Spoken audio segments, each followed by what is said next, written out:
Cette semaine, j'aimerais vous raconter encore une très belle histoire. Mais avant ça, sachez que TorahBox est actuellement en campagne de dons annuels.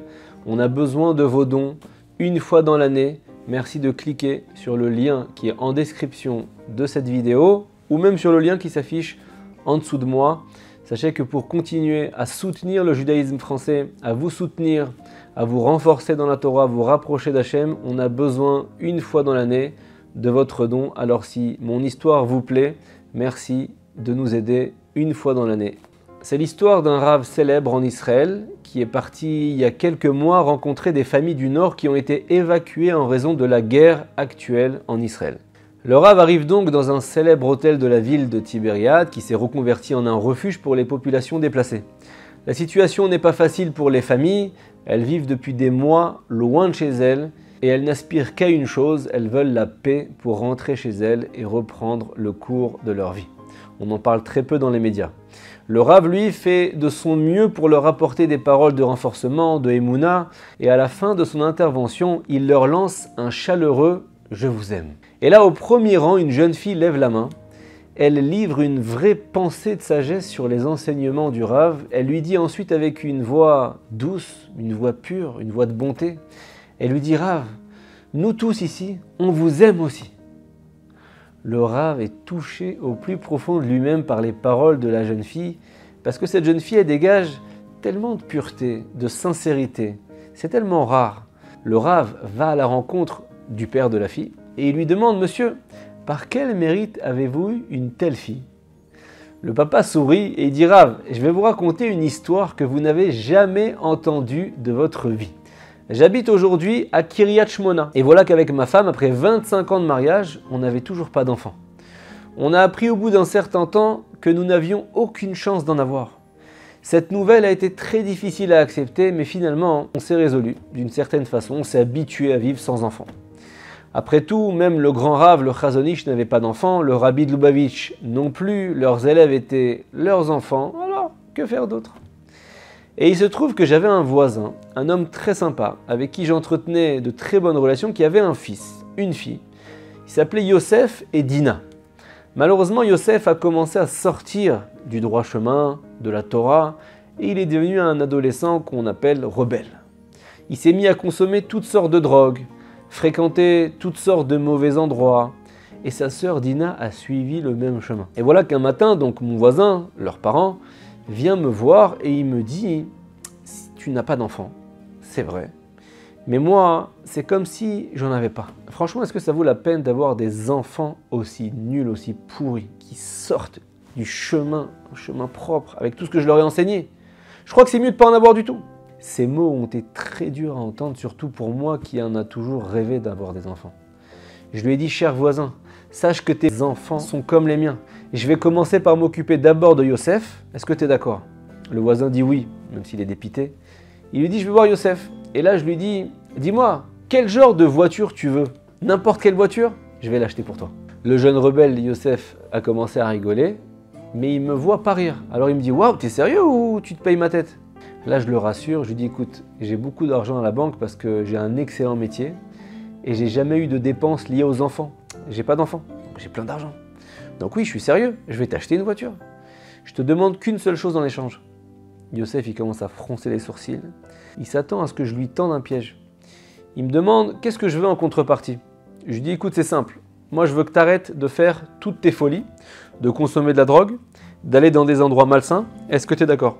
Yosef, il réfléchit et il me dit il est d'accord. En l'échange de cette belle attention, il arrête tout son mauvais train de vie. Il suit une cure de désintoxication et il commence à revenir sur ce qu'on appelle le droit chemin. Et de mon côté, j'ai pris le temps de m'occuper de lui. Et je dois dire que les résultats ont dépassé mes attentes. Non seulement Yosef a recommencé à prier, à observer le Shabbat, mais il se met en plus à étudier la Torah chaque jour un peu. Et son revirement, sa Chazara Bitshuva, a influencé positivement aussi Dina, sa sœur, qui commence aussi à faire tchouva, à se repentir. Et après 1 an d'études avec lui, on a terminé ensemble un petit traité du Talmud. Et donc, conformément à l'usage, je lui annonce qu'on va organiser une petite cérémonie pour conclure notre étude. On va faire ce qu'on appelle un Siyum Masechet. On va convier ses parents, son entourage, Et voilà que la cérémonie a commencé, elle est émouvante, et Yosef prend la parole et il dit « Je veux dire à tout le monde que je demande pardon à mes parents pour leur avoir causé autant de souffrance. » Et là, il se met à pleurer. Il demande également pardon à Hachem pour tout le mal qu'il a fait. Il me remercie de lui avoir fait confiance, de lui avoir acheté une voiture, parce qu'il a bien acheté une voiture à la fin. Ça a été pour lui une marque d'affection énorme qui l'a aidé à se remettre dans le droit chemin. À la fin de son discours, on se met tous à danser autour de lui dans une grande joie. Le lendemain, Yosef traverse la route et il se fait renverser par un camion. Et je vais vous la faire courte, le pire se produit. Il meurt sur le coup. Pas de prière pour sa guérison, pas de « il s'est fait renverser », non, il est mort. Vous savez, des fois, les décrets du ciel, on ne les comprend pas.